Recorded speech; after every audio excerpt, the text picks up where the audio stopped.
the first thing that I think Matt should talk us through is ITV's new thriller, because he went to the screening. I went to the screening. Matt's been to another screening. I will work on that. Yeah, it's getting there.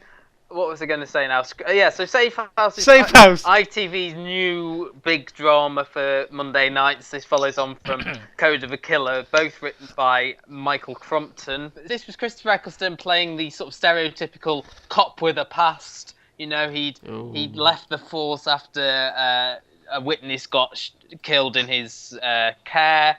He now is running a B&B with his wife. It starts with their old friend Patterson Joseph coming by saying, you know, this place would make a good safe house. And wouldn't you just know it at the same time?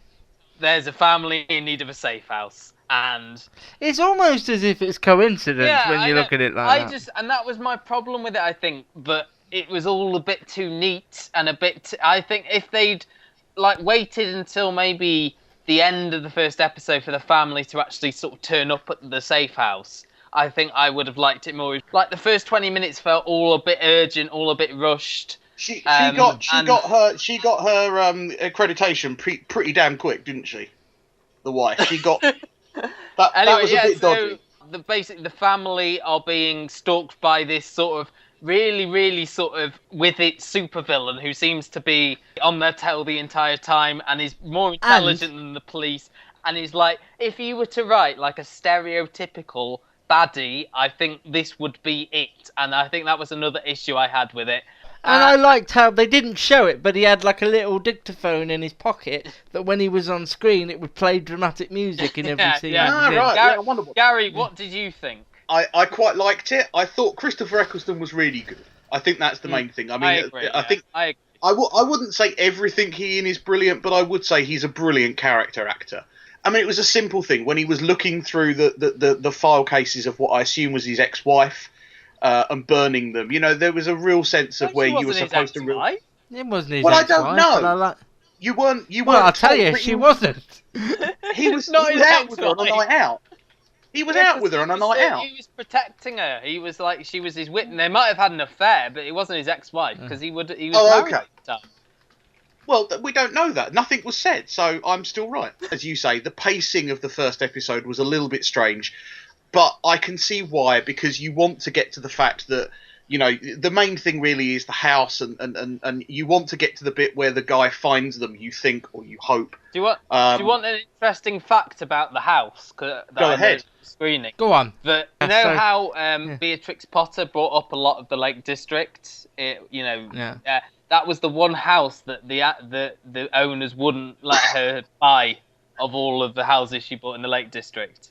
And was it because he knew about this television series option later years? Yeah. If you've heard this house fact, it means I decided not to cut it out of the podcast. I thought it was quite a good fact.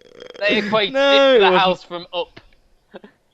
In the wouldn't let it be sold. Okay. Anyway, Luke, what did you think? Because we haven't really talked. Matt's got a great review on the website, which you need to read as soon as you can. I agree with everything Matt said in the review, and about it being a bit too convenient, about it being over the top with the music, about, you know, the relationships between the characters that are not very well fleshed out. However, I would say, I enjoyed it in the same way you enjoy a terrible horror film like Saw, or I can agree with you. Yeah, I can see that. Or anything like that. I think what your review let me do, and your comments we spoke to before, was switch off expectation. Maybe, yeah. So what I got was just able to let myself enjoy the madness of it. And I think it'll only get madder as it goes on, judging from what I read for the synopsis of Act 2.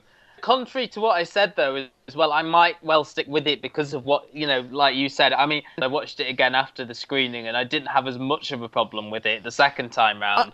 I always think screenings are quite odd environments as well, aren't they? But I mean, at least there you're entirely focused on the show, and I think that might be it. Whereas when you're watching something, there are other distractions around you. So it does sort of I think it exposes a show either as sort of, you know, its weaknesses or its plus points, if you know what I mean. And I think Safe House has more weaknesses than it does plus points, but it can be enjoyed as a piece of sort of over escapist the top thriller. Yeah. I think I put out a tweet saying here's what our Matt made of the latest cliche drama by ITV, because it was incredibly cliche. And it had a lot of the same like traits that Code of a Killer had. You know, there was a lot of slow-mo scene, a lot of over-the-top music, you know. And there wasn't really anyone to root for. I didn't like anyone particularly. I just... he says, how wrong could he be? Is what he says. Like a good wine, you need to give it some time to air things out. If he listens to the podcast, I will watch episode 2, Michael Crompton. As will I, Michael Crompton. We will now only refer to you as Whoa, what? Am I not here? I watched all of Code of a Killer, so there you go. And I want my money back. And I liked it. Oh, you liked the second bit, did you? I think I liked the second bit, yeah. He's just hook up Harry and Michael Crompton, and I think they get on. They could write a cliched piece. Safe House continues 9 o'clock on Monday. People online and the Mirror, particularly the Mirror newspaper, with a rather odd headline saying, "Is Safe House the new Broadchurch?" No. Absolutely not.